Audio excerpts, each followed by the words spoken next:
दुनियार सबु जिनिष आघात पाइले बा ठोकर पाइले भांगी जाए, किंतु सफलता एक एमिति जिनिष जहा आघात बा ठोकर पाइले ही मिली थाए। नमस्कार दर्शक बंधु, मु ज्योतिर्विद सुधीर स्वागत जनाऊँगी मोर आज स्वतंत्र उपस्थापना को वृष राशि 2025 मसीहा केमिति कटिबो आपण वार्षिक भाग्यफल बा राशिफल कार्यक्रम को आपण मन को हार्दिक स्वागत एवं अभिनंदन।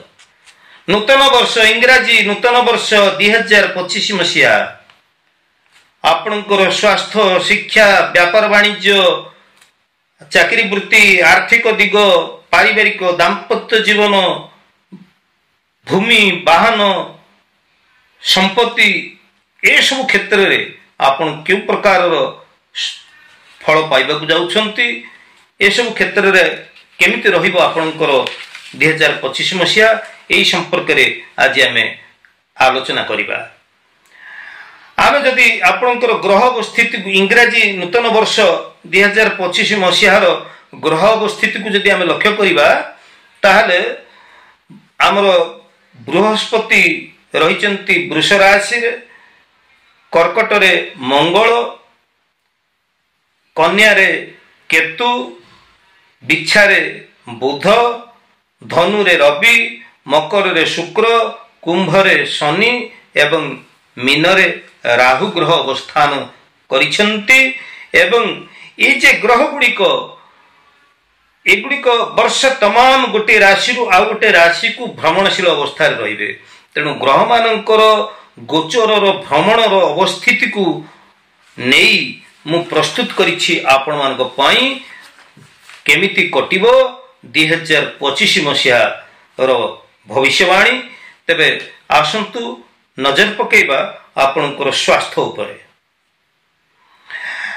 स्वास्थ्य क्षेत्र को जदि आमे देखिबा हमर 2024 मसीहा रे जे भली आपण स्वास्थ्य जनित सामान्य प्रतिरोधर सम्मुखीन ही आसुथिले, अर्थात स्वास्थ्य जनित जो सब समस्या गुड़िक आपणकर लागी रही एगुड़िक आपणकर मार्च मास जाए चलिबो। शनि जेतेबेले मार्च मास परे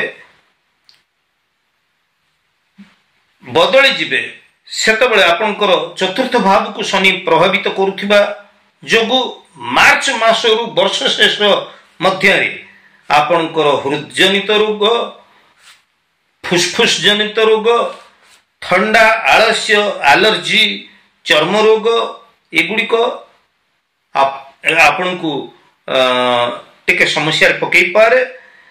तेबे मे मासरे आमर केतु जेतेबेले चतुर्थ भाव को आसीबे सेतेबेले आपण को आहुरी मध्य स्वास्थ्य पई अधिक सचेतन होबाक पड़िबो, सतर्क होबाक पड़िबो। तेबे मु एतिक आपण को कहयक चाहिबी जे ए वर्ष स्वास्थ्य क्षेत्र रे आपणकर भल रहुतिले हैं जो भली कथा मु कहिले आलोचना कले निश्चित भाव में आम जोग टिके करिबा, प्राणायाम करिबा एवं आमर दैनंदिन जीवनचर्या को आम ठीक रखा, लाइफ स्टाइल मॉडिफिकेशन द्वारा आम यही सब रोग गुड़ी को प्रतिहत करिपारिबा। एवं शिक्षा क्षेत्र कथा जब देखिबा दर्शक बंधु, शिक्षा क्षेत्र रे ए वर्ष शिक्षार्थी माने अभूतपूर्व सफलता हासिल करने जाउछंती। शिक्षार्थी माने उच्च शिक्षा लाभ करिवार सुयोग पाइबे। बृहस्पति प्रथम भाव रे वर्तमान थाइकिरी पंचम एवं नवम भाव को दृष्टि दौछंती। एपरि क्षेत्र रे आपणकर शिक्षा कथा जदि हम देखुचे ताहले आपणकर मई मास जाके शिक्षा क्षेत्र आपणकर भलो रहिबो। शिक्षा क्षेत्र रे आपण सफलता हासिल करिवे। तेबे मे मास परे जेतेबेले आपणकर बृहस्पति द्वितीय भाव को आसी जिवे सेतेबेले शिक्षा क्षेत्र रे आपण अभूतपूर्व सफलता हासिल करिवे। तेणु मु कहबाकू चाहिबी जे शिक्षा पई 2025 मसीहाटी गोटे सुवर्ण सुजोग आनी दउछि। तेणु ये सुवर्ण सुजोगर हाथ छड़ा करंतु नाही। शिक्षार्थी माने, विद्यार्थी माने प्रतियोगितामूलक शिक्षा क्षेत्र में आपण निश्चित पारदर्शिता लाभ करेंगे। शिक्षा क्षेत्र में आपण निश्चित भल फल आपण आशा करा जाउछि, किंतु एथिपाई आपणकर प्रयासर आवश्यकता रही, आपणकर उद्यमर आवश्यकता रही। व्यापार वाणिज्य कथा जदि देखिबा, व्यवसायी भाई भौणी माने वर्ष आरंभ मार्च मास पर्यंत धीर गति रे आपण गति करी आसुचंती व्यापार वाणिज्य को लेकिरी, एवं मार्च मास जाए आपणकर एई भली अवस्था रहिबो।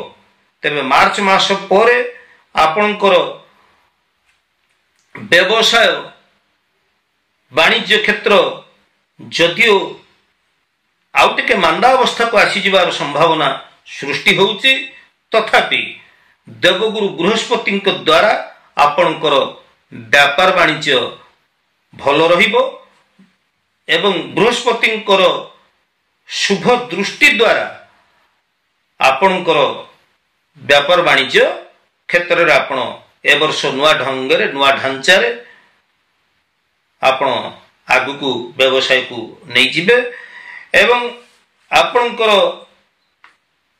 आर्थिक दिग मध्य ए वर्ष मे मास परे व्यवसाय वाणिज्य क्षेत्र आपण लाभान्वित हो पारिबे। तेबे धन भावर ग्रह बुध पूरा वर्ष आपण को व्यवसाय वाणिज्य क्षेत्र रे निजर बुद्धिर उपयोग करी अधिक रु अधिक अर्थ आमदानी करिया पई आपण को प्रेरणा जोगेबे। तेणु मोट परे आपणकर वाणिज्य व्यवसाय वर्ष भल रहिबो। जदि उत्थान पतन रहिबो तेबे भल रहिबो। अपेक्षाकृत भाव में 2024 ठारू 25 मसीहाटी आपण पई भल रहिबो। चाकरी आशय प्रार्थी माने जो माने रहिचंती बा चाकरिया लोक जो माने रहिचंती आपणकर मे 15 परे जेतेबेले बृहस्पति षष्ठ एवं आसी दशम भाव को आपणकर प्रभावित करिवे, सेतेबेले मे मास परे वर्ष शेष मध्य रे चाकरी आशय प्रार्थी माने सरकारी स्तर रे हो बेसरकारी स्तर रे हो निश्चित भाव में चाकरी वृत्ति पाई परिबे। आपणकर चाकरी क्षेत्र रे आपन को प्रमोशन मिलिबो, चाकरी क्षेत्र रे आपन किछि अवार्ड पाई पारंती, प्रशंसनीय होई पारंती एवं आपणकर कर्मदक्षता को देखिकरी आपणकर प्रशंसा को देखिकरी ईर्ष्याळु लोकंकर बा आपणकर सहभागी कर्मचारी सहयोगी कर्मचारी मानकर ईर्ष्याळु भावना हुए तो आपन को ऊपर टिके पड़ी पारे। आर्थिक क्षेत्र को जदि देखिबा मे मास परे आपणकर विभिन्न सूत्ररु आपण अर्थ लाभ हेबे एवं पूरा वर्ष आपणकर विभिन्न सूत्ररु आपण को अर्थ आसीबो आपण को पाखकु। तेबे ए वर्ष जहा जणा जाउछि आपण आर्थिक क्षेत्र रे किछि संचय मध्य करि परिबे एवं आर्थिक स्थिति को आपण ए वर्ष मजबूत करि परिबे। तेणु मोट पर जदि देखिबा वृष राशि व्यक्ति विशेष ए वर्ष आपणकर आर्थिक क्षेत्र भल अछि। विवाह एवं आमर पारिवारिक जीवन को जदि आमे देखिबा मे 15 पर बृहस्पति आपणकर प्रथम भाव रे थाई करी मे मास परे आपणकर बृहस्पति प्रथम भाव रे थाई पंचम एवं सप्तम को दृष्टि देउथिबारु आपणकर प्रेम एवं दाम्पत्य जीवन सुखमय हबो। पारिवारिक क्षेत्र रे आपणकर शांतिपूर्ण वातावरण रहिबो।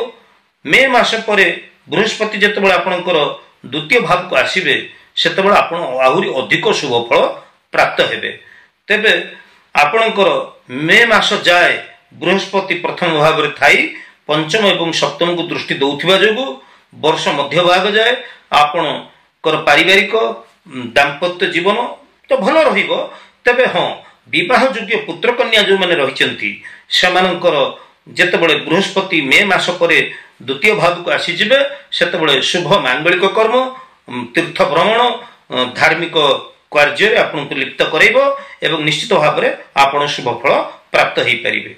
भूमि संपत्ति वाहन पई मे मास पर आपण चेष्टा करंतु। मे मासरु वर्ष शेष मध्य रे आपण भूमि संपत्ति वाहन आदि प्राप्त हो पारिबे।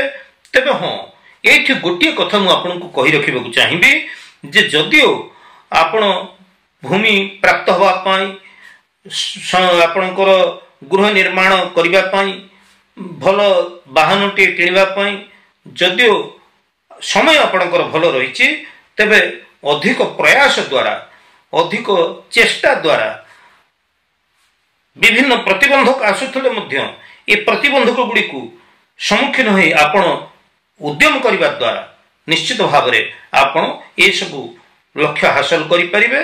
तेबे जदि मोट पर आम देखा 2025 मसीहाटी आपण भाग्यशाली वर्ष ही आसूची। तुलनात्मक भाव में जदि विवेचना करवा 2024 ठार 2025 मसीहाटी आपण अधिक शुभंकर वर्ष हम। मई मास ठारू वर्ष शेष जाए आपणकर समय बहुत भल रहिबो।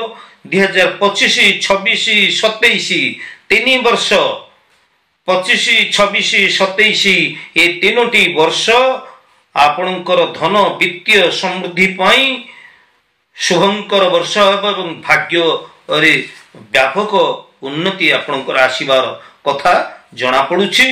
तेणु वृष राशि व्यक्ति विशेष आपण नियमित भाव में टिके गोमाता को खाद्य दियंतु। चांदीर किछि गोटे आभूषण आपण धारण करंतु। शुक्रवार संध्यारे माँ लक्ष्मी को आपण दर्शन करंतु। यह द्वारा आपणकर सकल ग्रह इष्ट शांत होई आपण वर्ष तमाम शुभ फल प्राप्त हो पारे। तेबे 2025 मसीहाटी आपण शुभंकर वर्ष हो, सुख समृद्धि पूर्ण वर्ष हो, एतिकी मु प्रभु जगन्नाथ को निकट रे प्रार्थना करुछि। तेबे आज तो समय ही जाइए दर्शक बंधु, पुणी आम परवर्ती अध्याय देखा से पर्यंत विदाय नौछि। ज्योतिर्विद सूर्य, जय जगन्नाथ।